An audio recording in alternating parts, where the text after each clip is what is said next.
કાપોદ્રા ગણેશ કોલોનીમાં નવીન શેરવાનીનો શોરૂમની અંદર રિનોવેશન કરવાને લગતો મશીનરીનો સામાનની ઘરફોડ ચોરી કરનાર રીડા આરોપીને મુદ્દામાલ સાથે ગણતરીના કલાકોમાં ઝડપી પાડતી કાપોદ્રા પોલીસ. સુરતના કાપોદ્રા વિસ્તારમાં આવેલ ગણેશ કોલોનીમાં નવા બનેલા શેરવાનીના શોરૂમમાંથી રિનોવેશનમાં ઉપયોગમાં લેવાતા મશીનરીના સાધનોની ચોરીનો બનાવ સામે આવ્યો છે. મળતી માહિતી અનુસાર 10 જૂનથી 11 જૂન 2025ની રાત્રિ દરમિયાન અજાણ્યા શખ્સો શોરૂમમાંથી રૂપિયા કુલ 44,400ની કિંમતના મશીનો અને વાયર બોક્સની ચોરી કરી હતી. કાપોદ્રા પોલીસ સ્ટેશનમાં ગુનો નોંધીને તપાસ શરૂ કરવામાં આવી. પોલીસે સીસીટીવીના આધારે ટેકનિકલ સર્વેલન્સ દ્વારા કાર્ય કરતું રીડુ ગુનેગાર મનોજ ચંદુભાઈ મીઠાપુરાને લસકાણા વિસ્તારમાંથી ઝડપ્યો હતો અને તેની પાસેથી સમગ્ર મુદ્દામાલ પણ બરામદ કરવામાં આવ્યો. આ મશીનમાં નાના મોટા ડ્રીલ, હેમર અને ગ્રાઇન્ડર મશીન તેમજ RR કંપનીના 200 મીટરના કુલ 5 વાયર બોક્સનો સમાવેશ થાય છે.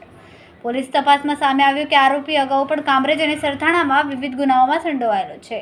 આ સમગ્ર કામગીરીમાં ઇન્ચાર્જ PI MR સોલંકી તથા સર્વેલન્સ સ્ટાફનો નોંધપાત્ર ફાળો રહ્યો હતો. કેમેરામેન હર્ષદ પાટીલ સાથે સુનિલ પાટીલ, સમય મીડિયા ન્યૂઝ, સુરત.